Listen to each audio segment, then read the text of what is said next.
pai, ele era médico, né, e ele montava e desmontava, vamos dizer assim, equipamento, ele montava miniaturas para treinar, né, a mão de cirurgião. E eu acompanhava e eu fui me interessando cada vez mais por máquinas, enfim. Enfim, aí surgiu esse interesse pela engenharia, né? Eu acho que muita criança, enfim, começa sempre gostando da engenharia quando vê um avião, né, vê um carro, alguma coisa assim. Mas eu posso dizer que eu tive uma influência muito grande. O meu pai, indiretamente, apesar de ser médico, mas ele, indiretamente, ele acabou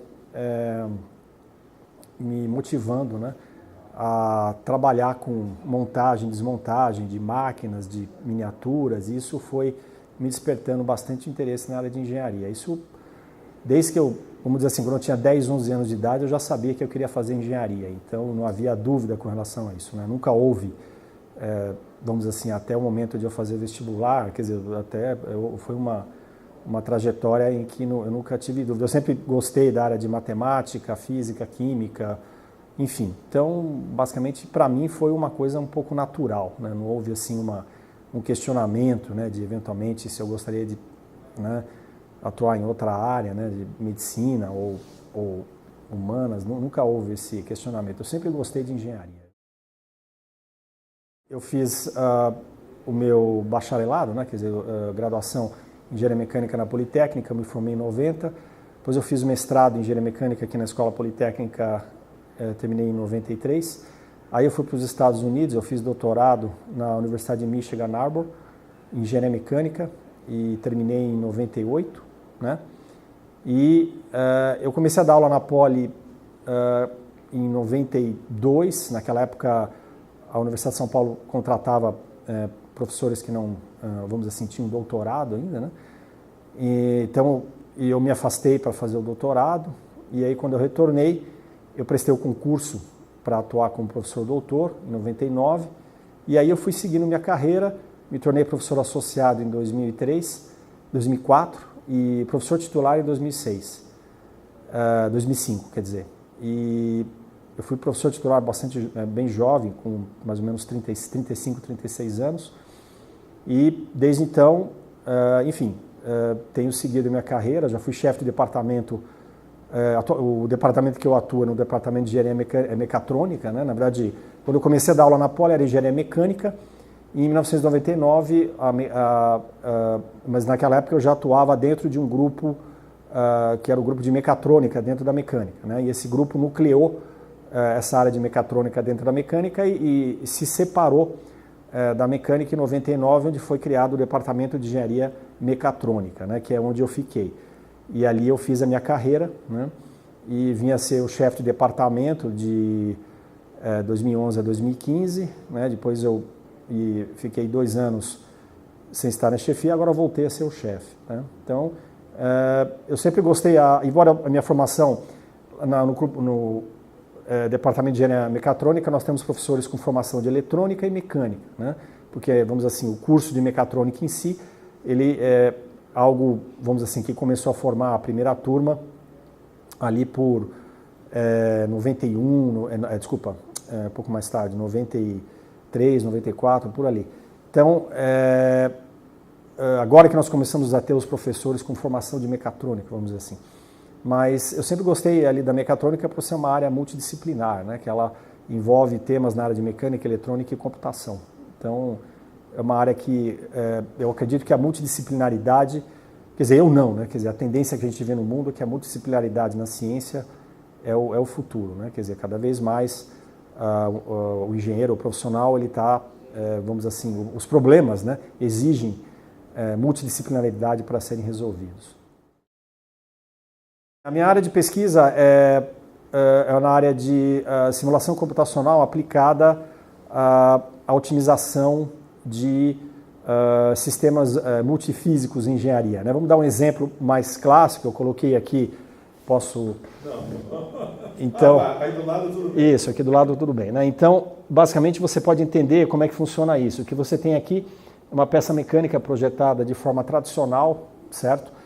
E o que você tem aqui é uma peça mecânica totalmente projetada pelo computador, né? Onde você basicamente fornece os carregamentos, as condições de contorno, e o computador vai projetar uma peça que tenha, por exemplo, a máxima rigidez para um certo volume de material. Então, essa peça tem a mesma rigidez e resistência que essa peça, porém ela tem 35% menos massa. Tá?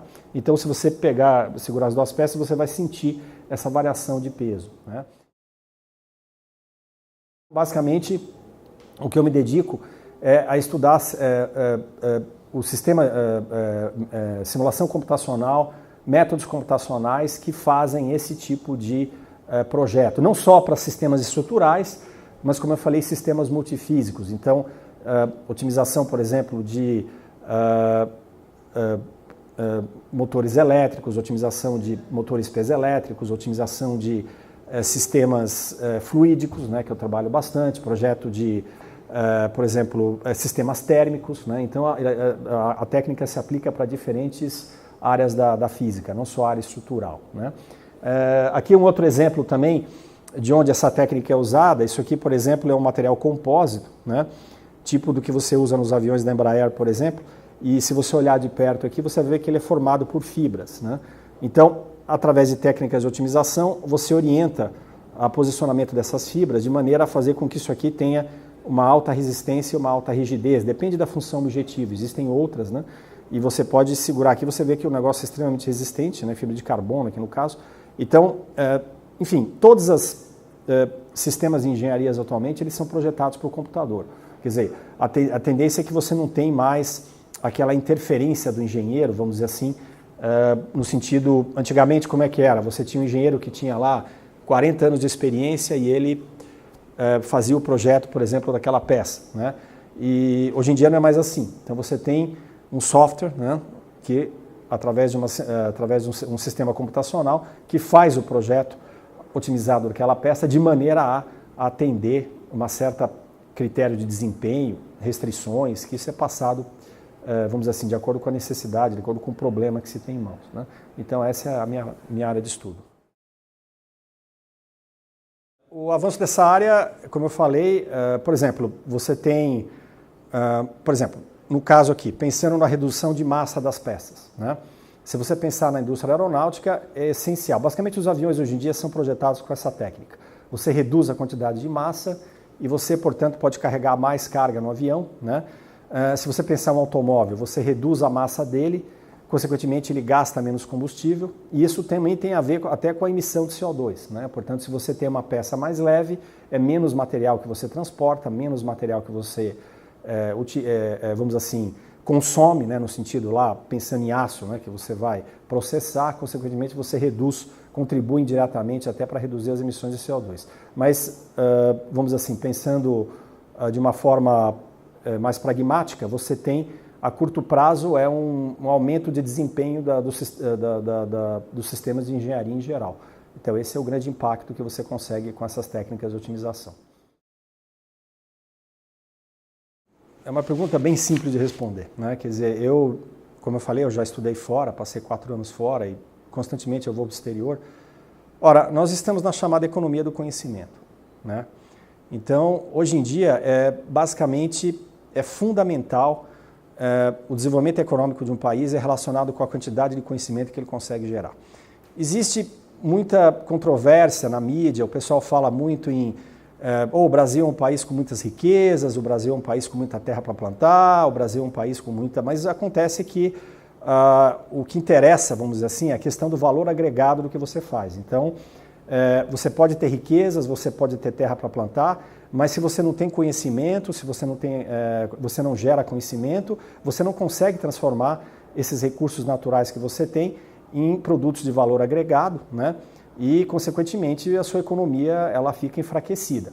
Então, aquele exemplo clássico que se dá aqui no Brasil, que você exporta minério de ferro e importa avião ou importa, enfim, máquinas de máquinas complexas, por exemplo. Então, nós estamos atualmente na economia do conhecimento, ciência e tudo. Né? Se você vê, por exemplo, onde está o PIB dos países desenvolvidos, da onde vem a maior parte desse PIB, né? Você vai ver que são produtos de alta tecnologia, biotecnologia, produtos, remédios, né?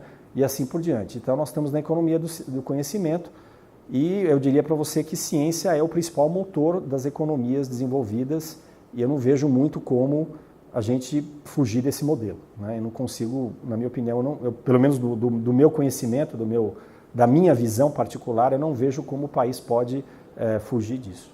Eu acho que eu acho que o Brasil ele evoluiu bastante na área de ciência, né, se você comparar no começo do século XX, mas eu acho que o mundo também evoluiu, né? Quer dizer, então a gente tem que correr atrás, a gente não, né, senão você fica para trás e não tem mais, né? Quer dizer, comida são commodities, você não controla o preço disso, né? Avião não, quantos países fazem avião no mundo? Né? Você tem pouquíssimos, então você não vai fazer avião do dia para a noite, quer dizer, é um conhecimento que é acumulado durante anos, né? Então, enfim, basicamente o mundo está aí mostrando que a economia é a economia do conhecimento, né? Quem tiver conhecimento vai desenvolver essa economia, vai ter uma economia mais assim versátil, né? Capaz de passar por crises, né? Os Estados Unidos saem de crise como? Com inovação, né? Então nós temos aí o iPhone, temos aí, quer dizer, então, né, quando todo mundo acha que nada vai acontecer, vem aí uma inovação e muda todo mundo, né? Quer dizer, então é basicamente isso. E aqui, por exemplo, nesse setor aqui, na Poli, na USP, em vários lugares que eu já fui, a gente encontra, existem várias áreas em que a gente joga na primeira divisão, como diz o João Stein. Sim, nós estamos, isso que é uma coisa que o pessoal não entende, né? Quer dizer, o Brasil tem menos cientistas, mas não quer dizer que ele tenha cientista de menor qualidade, né? Então, o que vai acontecer é que você tem cientistas brasileiros que desenvolvem um excelente trabalho a nível internacional, né? São poucos, mas tem, né? A diferença é que você vai num país tipo Estados Unidos ou Japão, ele tem muito mais cientistas, é isso. Mas o que nós, vamos assim, a nossa massa crítica é pequena, mas ela faz bonito, né? Então nós temos, vamos assim, nós temos aqui na própria Politécnica laboratórios aqui na Poli, de nível mundial, né? Tem aqui, por exemplo, na Engenharia Naval, temos ali o tanque de provas numérico, que é um tanque nível internacional. Nós temos, enfim, professores aqui que desenvolvem trabalhos aqui na mecatrônica também de nível internacional. Então a gente tem vários exemplos, né, para citar que vamos assim, que tem uma posição de impacto a nível mundial, né? Então dentro da sua área. O Alex Kachoff, que é um astrofísico aqui do IAG, uma vez ele falou uma coisa para mim que me marcou. E aí, no caso da mecatrônica, mecânica, eletrônica e computação. Ele é professor de computação, então ele defende a área dele. Ele falou que a computação vai ser a ciência, que todas as ciências vão acabar virando computação. Como é que você pensa em relação a isso? Olha, assim, existe... É lógico que a computação é bastante importante e ela realmente tem uma presença na nossa vida do dia a dia cada vez mais forte. Mas se você vê, por exemplo, na literatura internacional, isso está na internet, você tem lá umas 30 áreas que serão... Eu costumo dar esse exemplo para os alunos recém-ingressantes na mecatrônica, né? Então não é que eu seja o chefe da mecatrônica e que eu vou puxar a sardinha para o meu lado, mas a verdade, das 30 tecnologias promissoras para os próximos 20 anos, 15 delas estão na área de mecatrônica, né? Então, se você pegar coisas como o carro autônomo, né? O carro autônomo não é só computação, ele envolve sensores, ele envolve a parte de energia renovável, etc. Você tem a parte de, por exemplo, impressoras 3D, né? Que está dentro do contexto da manufatura 4.0. Né? As impressoras hoje em dia, essa própria técnica que eu estudo, ela resulta em formatos de peças complexas que são fabricadas por impressoras de metal. Você pode usar hoje em dia essas impressoras de peças de polímero, peças de metal. Você tem a área de materiais compósitos, né, que eu apresentei aqui, que também é uma outra área que não vai se escapar disso. Você tem a área de... enfim, logicamente a área de computação em si, como já foi falado. Então, existem aí um conjunto de tecnologias que muitas delas estão dentro da área de mecatrônica e que vão ditar aí a evolução do mundo nos próximos 15, 20 anos, né? Então, vai ser difícil, vamos assim, se escapar disso, né? Então, vamos assim, eu acho que eu tive influência, logicamente, de orientadores, né? Principalmente de trabalho de formatura, né, de mestrado. Quando eu fui para o exterior, né, eu vi lá um ambiente de pesquisa que eu não conhecia, vamos dizer assim, né? Mas, assim, eu acho que... engraçado, uma coisa que também sempre me influenciou bastante foram, principalmente quando eu viajava no exterior, eram os museus, né?